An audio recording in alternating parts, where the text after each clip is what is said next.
First of all, I want to say I'm not a pro keyboard enthusiast.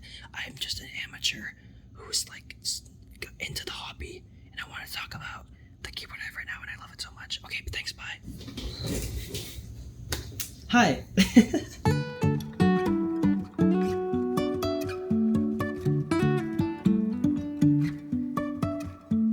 So for people who have been subscribed to me for a while, I'm not sure if I already uploaded my update video while I've been gone for so long. I'm really sorry again about that. But if not, then I'm back. For those who are new and like just want to hear me talking about the Keychron Q1, like I just did a little bit of housekeeping before I like get into it, so apologies, bear with me. So yeah, haven't posted a while. I'm gonna make an update video about it. I'm really sorry, but I'm back for now.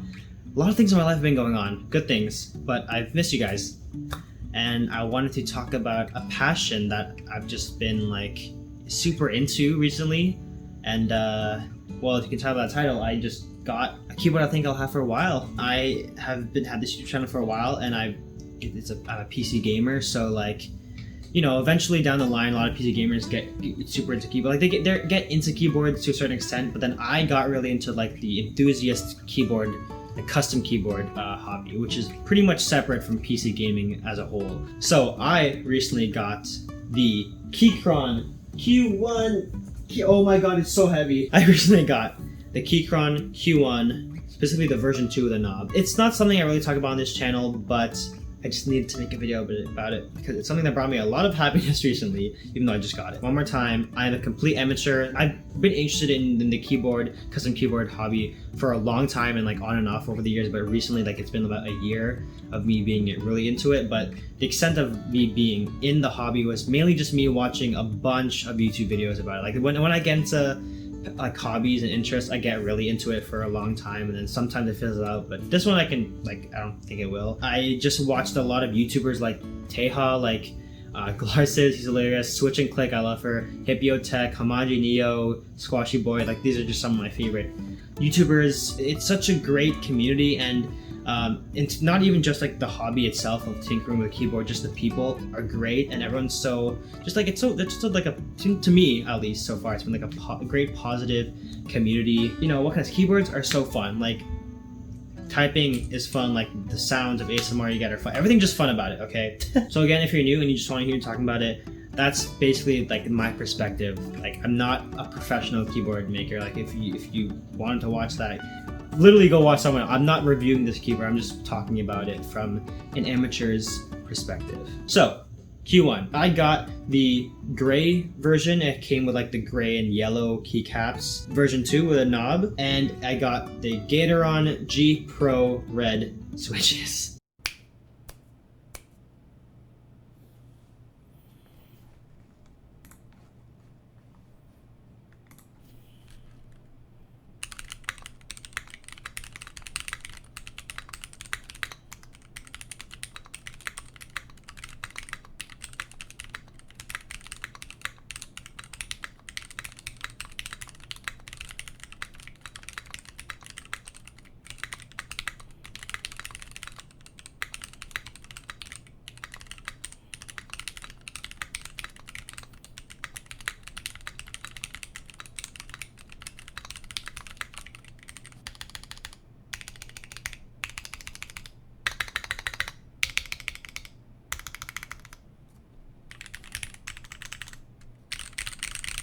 So Keychron's Q line is basically like their pre-built line of keyboards, which is pretty new. I think the Q1, which is the first one, came out in like 2021 if I'm not mistaken. And like basically the whole line was again to cater towards like the custom enthusiast community.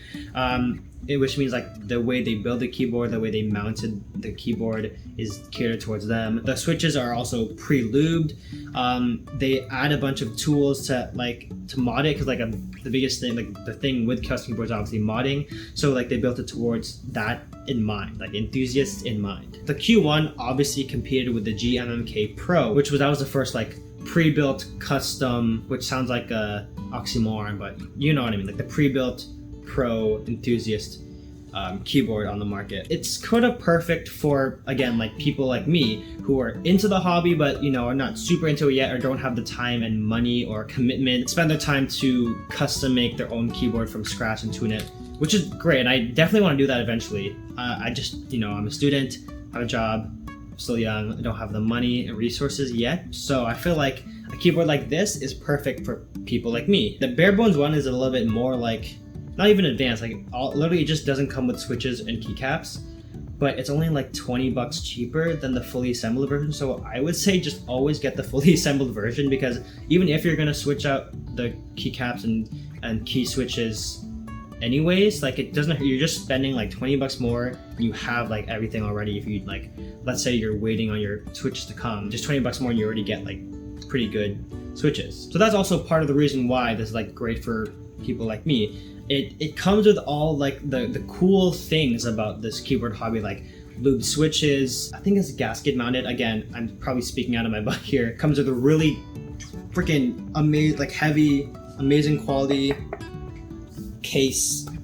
Oh man, you can literally kill someone with this. And my favorite part about the whole thing is the 75% layout, which is a non-standard layout. Basically, the standard layout is just like the normal size keyboard, like the full size of the number pad. The 10 keyless, which is very popular amongst gamers, obviously, which basically just the normal minus the numpad. And then the 60%, which is another standard. And it's standard because every key switch is like the normal size. So the 60% is obviously just like from the spacebar to the numbers of a normal keyboard. So it doesn't have the arrow keys. I do gaming and productivity, so the 10 keyless was like the perfect size for me and a lot of other people. But then I saw or found out about the 75%, which is basically just a slightly, ever so slightly smaller 10 keyless. 10 keyless would be like this much longer, obviously, and it comes with less of the extra keys, but it still has pretty much everything that a 10 keyless has. As you can see, the shift is smaller. These Alt, Control, and Windows keys on the right side are smaller. Like usually they'd be this size, right? So that's why it's non-standard, because not every keycap set can fit on a layout like this. But the 75% layout is my favorite ever layout because it's the perfect balance for me. Like I had a RK68 before, which is 65%, which was almost perfect. I just felt I did actually need the F row. Because I did a lot of, like, in some games needed it, like Valorant. It would be helpful for me in terms of macros, like I'm a coder or whatever, so I didn't find myself wanting the F row. So the 75% is just like the perfect layout because it's still smaller than the 10 keyless, which I really love the compactness of it too. But it pretty much has all like the practicality of a 10 keyless. So yeah, that's one of the biggest reasons for me why it's perfect for me and for a lot of people is because you get that enthusiast 75% layout. Another reason why it's great, and I can't really speak too heavily into this because again, I'm not that knowledgeable, is what I said before. The gasket mounted aspect of this keyboard meant that it wasn't just sort of like stacked on top of like a case or something. It has like these stoppers between the case and the PCB, which gives a very like bouncy typing experience. But you can see the keyboard sort of compressing and like flexing down if I push hard enough, right? Or I'm not even pushing that hard, it's still doing it.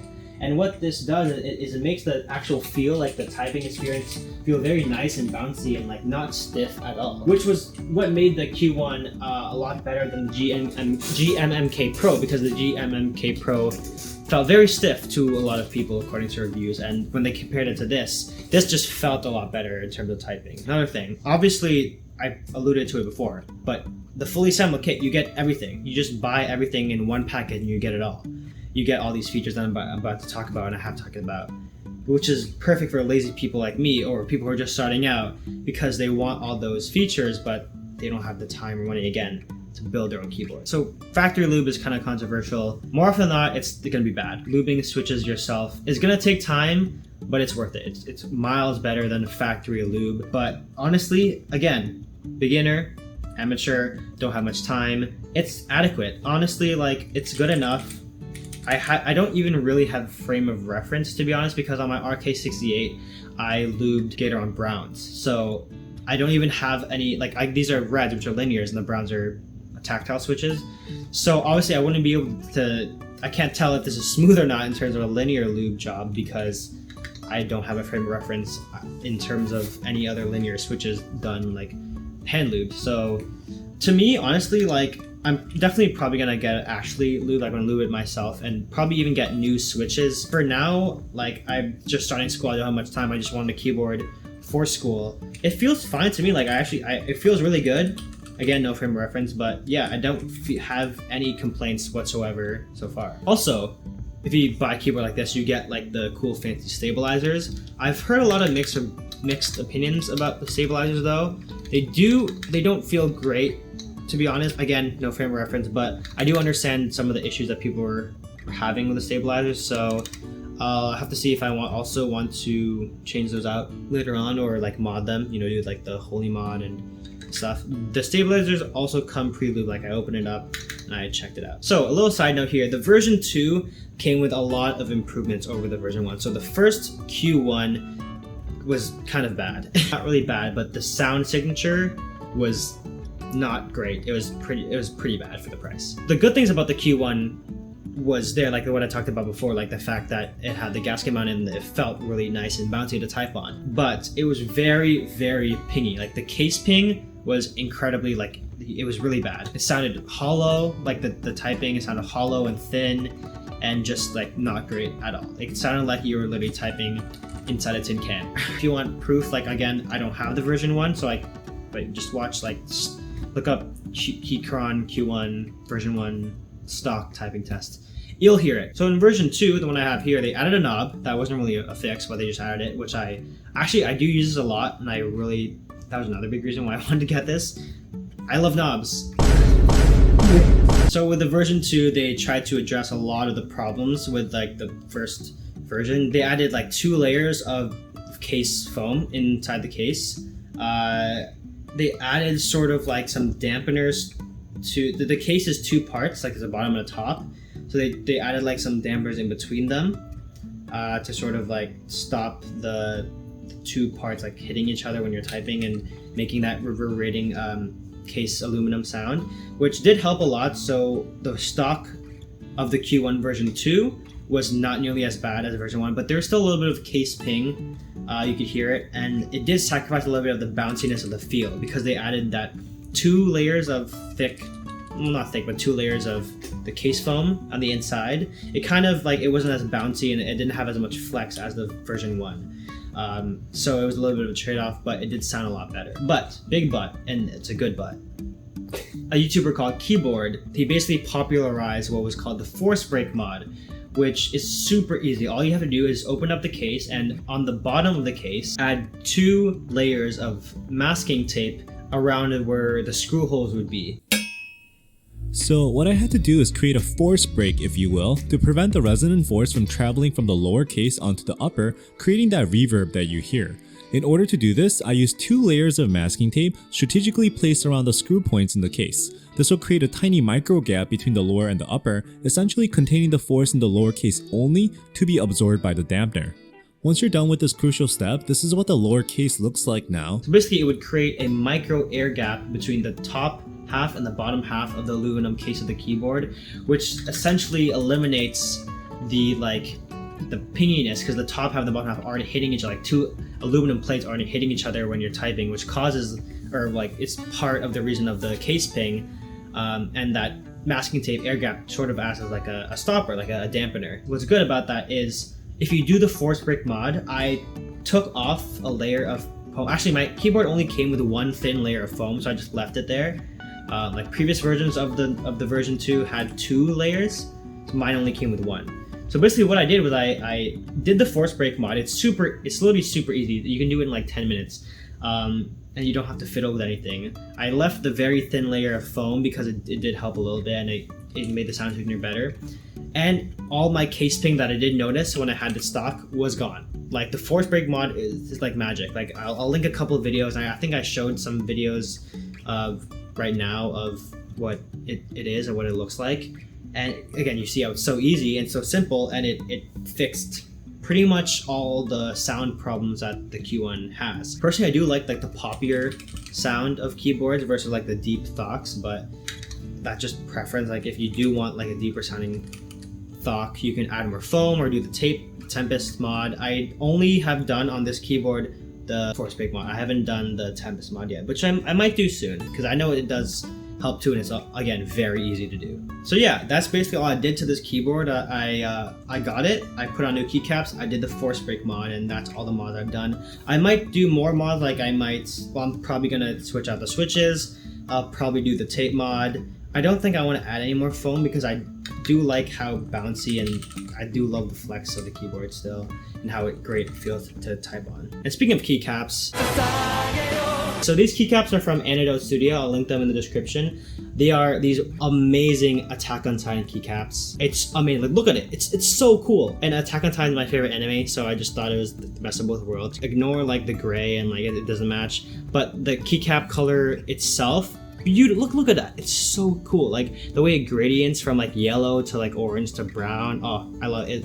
These are my favorite keycaps ever. A little expensive, and they're based in Singapore, so they do take a little bit to ship, but to me, it was so worth it. So yeah, to summarize why I love this keyboard: heavy and durable, and it feels premium. It comes with pre-loop switches, which I'll keep for a little bit. The gasket mount feels great to type on. The knob, I love the knob. The layout, 75% layout, enthusiast layout, non-standard. I love my perfect layout. I love it. And after a very easy force break mod, the sound is, I love the sound now. It's great. I love it. Again, I don't have much frame of reference because this is like my first really good custom keyboard, but I love the sound. I love the feel.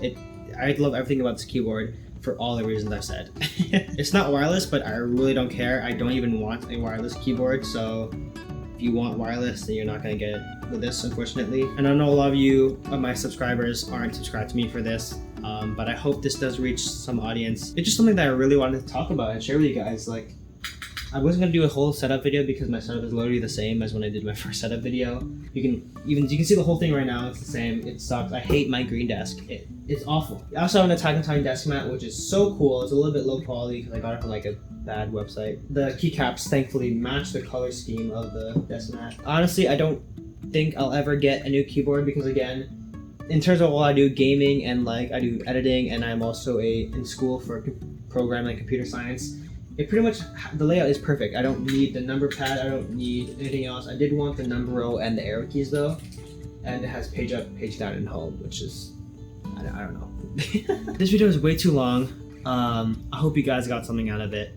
If you're new, I don't know if I'll do many more keyboard videos. I do a lot of like just tutorials. If you're new, you can subscribe if you want. If you're no subscriber, hi. I miss you guys. This is just another one of the passions that I've been like.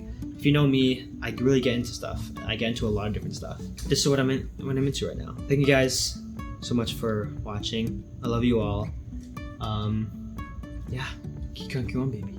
It's sick. You should buy it. If you're like me, you kind of like keyboards, but you're not super into it, just buy it. You have the money. If you have the money, it's kind of expensive. And I bought it in Canada. I live in Canada, so it's a bit more pricey. And do the force break mod. It's so easy. Like, I've never modded any keyboards before, and it took me like 2 minutes. So thanks guys for watching.